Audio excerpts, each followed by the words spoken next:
Muy buenos días, jóvenes estudiantes de segundo año de secundaria. Bienvenidos al área de ciencia y tecnología. Espero que se encuentren muy bien. Soy el profesor Guido Miranda y les voy a explicar el tema de la semana número 7, el cual es un tema distinto a los tres temas que hemos llevado anteriormente, ¿no? No tocaremos nada ya sobre ondas electromagnéticas. Esta semana vamos a ver un tema que tiene que ver con los suelos.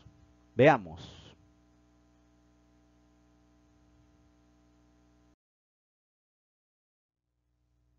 Bien, ¿qué es el suelo? Es la capa más superficial de la corteza terrestre, dice, ¿no? ¿Qué es la corteza terrestre? Para entender qué es la corteza terrestre tenemos que ir a la estructura de nuestro planeta, ¿no? A la estructura de la Tierra. La Tierra tiene un núcleo que ocupa la parte interna y es muy caliente. Tiene un manto que la mayor parte de él está conformada por roca derretida, ¿no? O sea, lava. Y por último tenemos la corteza terrestre, que acá tú ves de color marrón y que es muy delgada, y que también tiene menor temperatura, ¿no? Es fría y gracias a ello podemos vivir sobre la corteza terrestre. Entonces, en comparación con las otras capas, la corteza terrestre, como tú te puedes dar cuenta, es bastante delgada, ¿no? Pero lo suficientemente grande para que en él hayan procesos geológicos importantes y también vida. Por eso acá dice que el suelo es la capa más superficial de la corteza terrestre. Entonces, entendemos que el suelo no es la corteza terrestre. El suelo es parte de la corteza, es decir, un pequeño porcentaje de esta corteza terrestre. En otras palabras, el suelo es más delgado de la corteza que la corteza terrestre, ¿no? Y pertenece a la corteza terrestre. Muy bien, entonces, seguimos leyendo, dice en ella, ¿no? Se asienta la vida y actúan la atmósfera, que se refiere al aire, ¿no? La hidrosfera, que se refiere al agua, ¿no? Los ríos, océanos, etcétera. La geósfera, que se refiere a las rocas y a las partículas mismas que conforman el suelo. La biosfera, que se refiere a todos los seres vivos, ¿no? Que están en el suelo, ¿no? Y no solamente en el interior del suelo, sino sobre él también, ¿no? Ya que contiene elementos de todas ellas.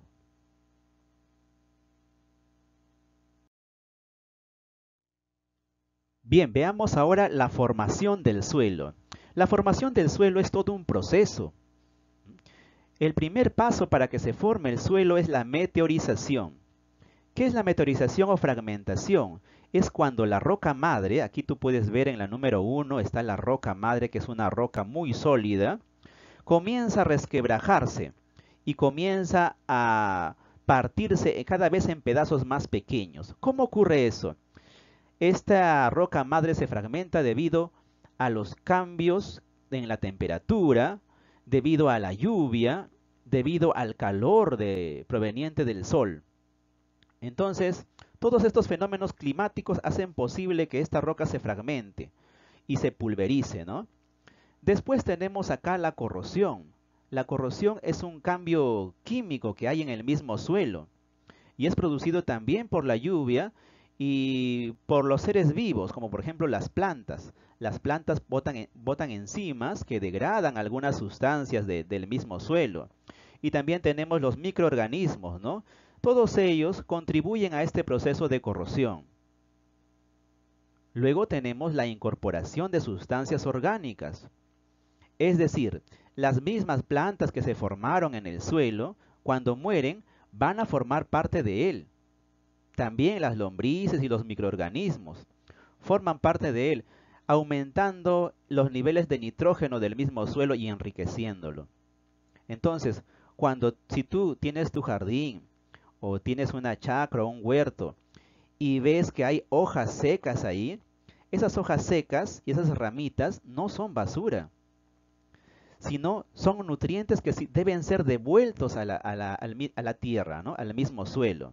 Entonces, ¿qué pasa si yo tengo un jardincito y cada vez que las hojas secas caen, los recojo y lo boto a la basura? Entonces, lo que yo estoy haciendo es empobreciendo el suelo, le estoy quitando el nitrógeno que tiene. Por eso, todo debe ser devuelto a la tierra, ¿no? Las hojas secas deben desintegrarse, los organismos descomponedores deben desintegrarlo en el mismo suelo y la hoja seca debe formar parte del suelo. Igual con las ramitas, las cáscaras de fruta, ¿no? Etcétera.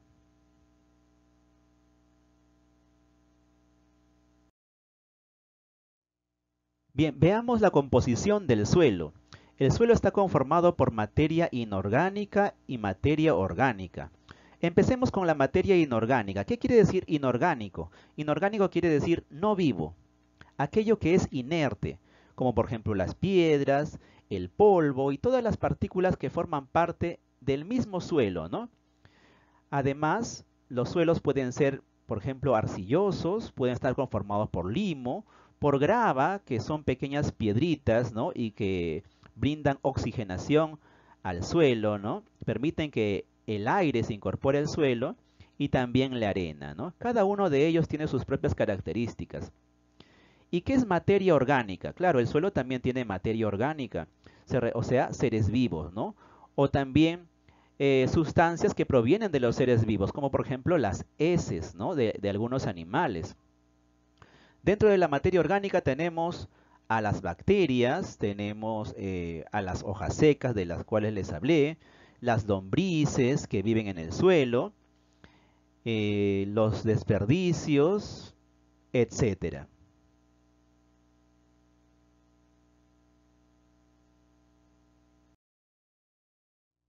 Bien, seguimos con la composición del suelo. Además de materia inorgánica y materia orgánica, el suelo también contiene agua y aire. El suelo contiene agua, o sea, la humedad misma del suelo, ¿no? Este porcentaje de agua puede estar muy pronunciado o no. Por ejemplo, los suelos que tienen poca agua suelen resquebrajarse así de esta manera. Y por supuesto no es apto para la agricultura. Los suelos que tienen demasiada agua tampoco son aptos para la agricultura. Entonces, el suelo debe tener la cantidad apropiada de agua. Si yo tengo una maceta o un jardín y le echo demasiada agua, no le estoy haciendo un bien a la planta.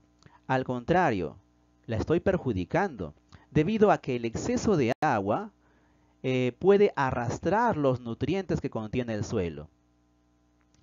Otro elemento del suelo es el aire. Algunos suelos tienen abundante aire, ¿no? ¿Qué pasaría si no tuviese aire el suelo? Pues algunos animalitos, como por ejemplo esta lombriz que ves aquí, no podrían vivir. También hay otros animalitos como los cochinitos de la humedad, que puedes ver aquí en la pantalla, ¿no? Generalmente los encuentras debajo de las piedras y necesitan del aire también. Entonces, un buen suelo debe tener aire y para eso son necesarias las piedras. Cuando un suelo tiene piedras pequeñas, quiere decir que tiene abundante aire, ¿no? Y es bueno para la agricultura.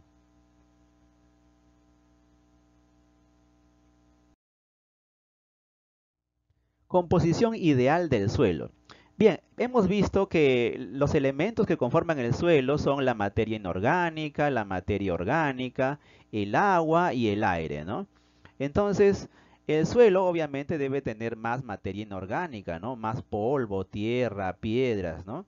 Materia orgánica, lo ideal es un 15%, ¿no? Agua un 20% y el aire también un 20%. Recuerda que para que un suelo esté oxigenado, puedes utilizar grava o también otros elementos. Por ejemplo, algunas personas utilizan como sustrato para poder plantar acerrín. Entonces, el acerrín le da más cuerpo al suelo y le da una característica porosa al suelo, de tal manera que el aire pueda ingresar en el mismo suelo, ¿no?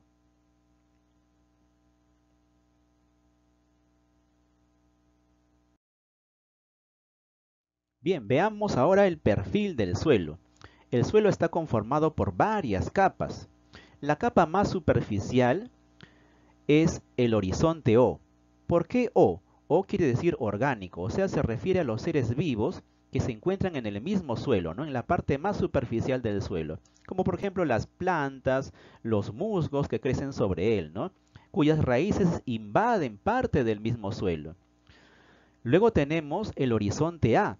El horizonte A sí está conformado por partículas ya inorgánicas, es decir, la tierra misma, ¿no? Aquí en el horizonte A se encuentra el humus. Por eso su suelo tiene una coloración bastante oscura. El humus es un tipo de suelo muy evolucionado, que tiene una gran cantidad de materia orgánica, ya descompuesta. Recuerda que los microorganismos, las bacterias, por ejemplo, y los hongos, descomponen los restos de seres vivos, de plantas, de animales, y lo convierten en humus. Entonces, este humus sirve de nutriente para las plantas. Debajo del horizonte A tenemos el horizonte B. El horizonte B tiene sales minerales, abundantes sales minerales, ya que el agua que cae en la superficie se filtra y llega al horizonte B. Entonces el agua arrastra las sales minerales hacia el horizonte B. Entonces tiene una característica más arcillosa. Las raíces pueden ingresar hasta el horizonte B. Debajo de él tenemos el horizonte C. El horizonte C está conformado por fragmentos de roca. Aquí ya no encontramos seres vivos, debido a que ya no hay oxigenación, ¿no? Es decir, el aire no llega hasta este nivel. Debajo del horizonte C tenemos el horizonte R, que está conformado por la roca madre, ¿no? Es decir, un sólido. Y de esta roca madre, pues se desprende en el horizonte C. Entonces, acá vemos que el perfil del suelo se ha logrado gracias a un proceso, ¿no? El calor del sol resquebraja la roca madre y se forma el horizonte C debido a la meteorización. Eso ya lo hemos visto anteriormente, ¿no? Entonces se va resquebrajando en partículas más pequeñas y se forma el horizonte B. Luego, en combinación con la materia orgánica, se forma el horizonte A. Y finalmente llega el horizonte O. Ahora, entonces, todos los suelos no tienen estas capas, eso hay que tenerlo bien claro. Por ejemplo, si nosotros hablamos de la playa, ¿no? Del suelo de la playa, que está conformado por arena en la parte superficial, entonces, ese tipo de playa no tiene horizonte O, tampoco tiene horizonte A. Entonces, la playa tiene horizonte B, debido a que se ha formado gracias a la erosión, ¿no? Especialmente la erosión eólica. Bien, ahora veamos los tipos de suelo. Tenemos aquí suelos arenosos, que tú puedes ver aquí en la imagen. Son suelos conformados, como su nombre lo dice, por arena.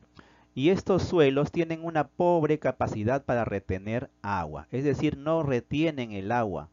Si tú deseas cultivar aquí en este tipo de suelo, se te va a hacer muy difícil, debido a que tú cuando riegues, el agua se va a filtrar con mayor facilidad, ¿no? El agua se va a ir rápidamente a la profundidad del suelo y pues no va a quedar en el suelo para que las plantas puedan captarla. Entonces, el suelo arenoso no es apto para la agricultura. Luego tenemos el suelo arcilloso. El suelo arcilloso es contrario al suelo arenoso. Este suelo arcilloso tiene una gran capacidad para retener el agua, tanto así que si tú riegas sobre este suelo, se va a formar un charco y ese charco va a quedar ahí por horas. No se va a filtrar fácilmente y eso por supuesto también es malo para las plantas, porque el agua no va a llegar con mayor facilidad hacia las raíces, se va a quedar ahí en la superficie nada más.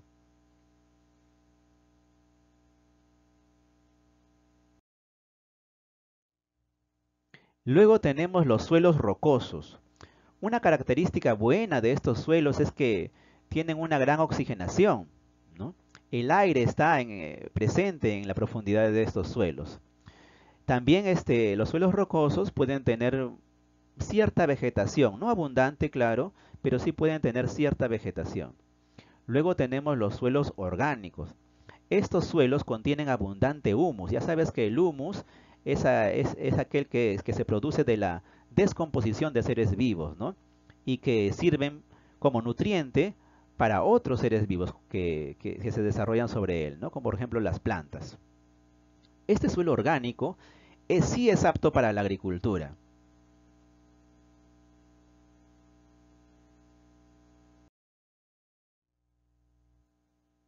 La erosión del suelo. ¿Qué es la erosión del suelo? Acá lo podemos ver, dice la erosión es el desprendimiento y arrastre del suelo por acción de la lluvia o el viento. Se produce por efecto de las gotas de lluvia que provocan impacto contra suelos descubiertos de vegetación. Esto produce el desprendimiento de partículas que al quedar sueltas son arrastradas. Aquí en la imagen podemos ver un suelo erosionado a causa del agua, ¿no? El agua, conforme pasa el tiempo, va erosionando el suelo y lo va desgastando. Y por supuesto, aquí al ladito hay un río, y por supuesto este río, pues, ¿no? Que ahora ya está seco, ha arrastrado no solamente el suelo, sino los nutrientes que tiene el suelo. Y por eso esta parte que ves aquí no tiene, la parte marrón no tiene casi plantas, ¿no? Debido a que los nutrientes han sido arrastrados. En cambio, en la parte superior los nutrientes todavía están presentes y hay más presencia de plantas. Bien, veamos cómo son los suelos del Perú. Acá tenemos el perfil de los suelos peruanos. Tenemos el desierto costero, ¿no? Nos dice peligro de salinización. Son suelos arenosos, poco fértiles, excepto en los valles. Claro, cuando tú te encuentras, por ejemplo, en la playa, ves un suelo arenoso. No se puede cultivar allí, no solamente porque es arena, sino también porque ese tipo de arena tiene una gran cantidad de sales, ¿no? Que hace imposible ahí la agricultura. Luego tenemos los suelos rocosos que se encuentran aquí en las vertientes occidentales, ¿no? Dice alto peligro de erosión. Sí, eso es verdad. Por ejemplo, Chosica es un lugar en donde hay abundantes huaicos. Entonces el agua erosiona este tipo de suelo. Luego tenemos los suelos poco fértiles, ¿no? Que se encuentran aquí en la Puna, debido a las bajas temperaturas. Sí, peligro de heladas. Sí, aquí en la Puna hay muy poca vegetación, ¿no? Solamente algunas plantas hay que pueden soportar esa temperatura, ¿no? Una de ellas es el ichu. El ichu puede soportar bajas temperaturas, ¿no? Luego tenemos acá el valle interandino. Aquí, esta parte hendida, el valle interandino. Dice, son suelos fértiles, ricos en materia orgánica. ¿Por qué esta parte es rica en materia orgánica? Eso se debe a la lluvia. Por ejemplo, cuando en esta zona cae la lluvia lava este tipo de suelo y arrastra los nutrientes hasta la parte más baja. Lo mismo en esta zona. Arrastra los nutrientes hasta el valle. Y todos los nutrientes se van al valle.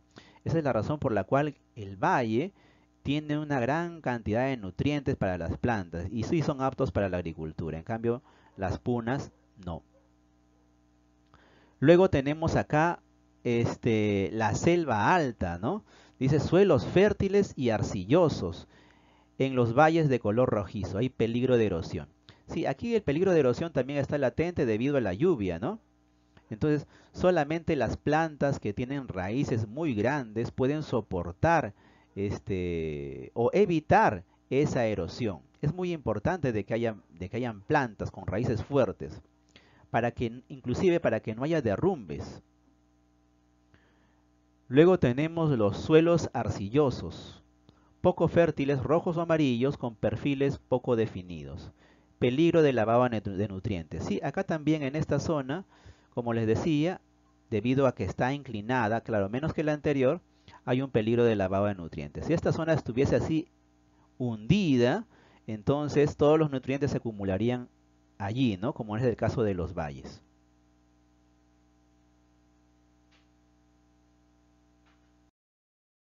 Bien, ahora sí, entramos a la actividad misma. Dice, explicamos la formación y composición del suelo para proponer acciones de protección contra su degradación. La competencia que vamos a trabajar esta semana es explica el mundo físico. basándose en conocimientos sobre los seres vivos, materia y energía, biodiversidad, tierra y universo. La capacidad que vamos a trabajar es comprende y usa conocimientos sobre los seres vivos, materia y energía, biodiversidad, tierra y universo.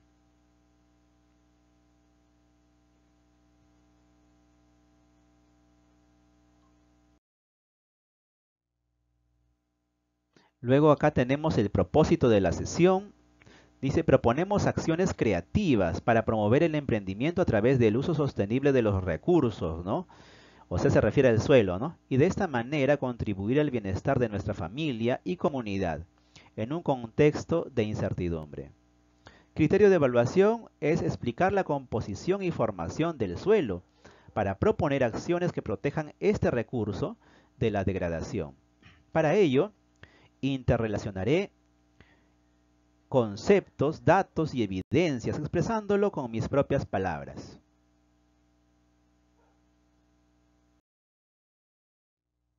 Bien, veamos la primera pregunta que dice, ¿qué funciones cumple la materia orgánica en el suelo? Recuerda que cuando hablamos de materia orgánica estamos hablando de los seres vivos. Entonces es como si te preguntara, ¿qué función cumplen los microorganismos que se encuentran en el suelo, ¿no? ¿Qué función cumplen los chanchitos de la humedad que se encuentran en el suelo? Las lombrices que se encuentran en el suelo. Y también materia orgánica se refiere a sustancias que provienen de los seres vivos. También puede ser así, como por ejemplo las heces, ¿no? ¿Qué función cumple, digamos, el humus del suelo? Hemos dicho que el humus se forma a partir también de los seres vivos, ¿no? De la descomposición de seres vivos, tanto como de plantas como de animales. Entonces, esa es la pregunta.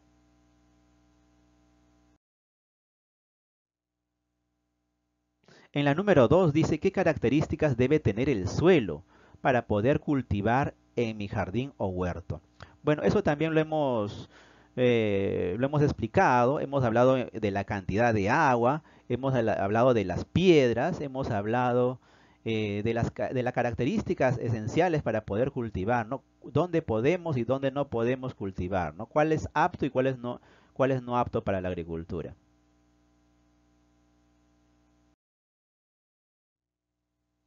En la número 3 dice, ¿cómo podemos proteger el suelo de la erosión? Bien, la erosión, ya como hemos dicho, era producida por el aire o por el agua, ¿no? ¿De qué manera podemos proteger el suelo de la erosión? ¿Qué tiene que ver por ejemplo, las raíces de las plantas? Eso lo hemos dicho, ¿no? Y más aún si son plantas grandes, ¿no? Como por ejemplo árboles. ¿Ayudarán a evitar la erosión del suelo? Entonces, por ahí va la pregunta. Bien, en la número 4 dice de qué manera el ser humano ha contribuido a la degradación del suelo. Bueno, el ser humano ha contribuido de muchas formas, ¿no? Tú sabes que el ser humano consume madera. El ser humano busca un lugar donde vivir. Tú sabes que la población mundial cada vez está aumentando, ¿no? Somos la única especie que ha poblado nuestro planeta de manera anormal. Entonces, cuando la población mundial aumenta, es natural de que más personas busquen algún lugar, ¿no? Donde poder vivir. Y eso trae como consecuencia que las áreas verdes disminuyan, ¿no? Entonces, todos esos factores los pones aquí.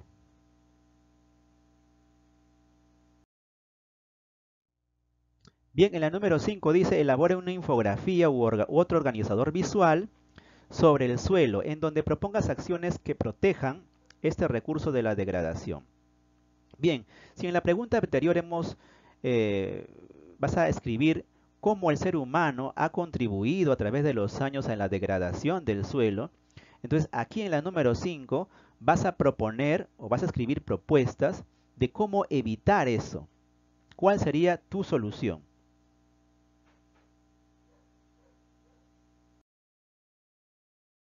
Bien, espero que te haya servido esta exposición.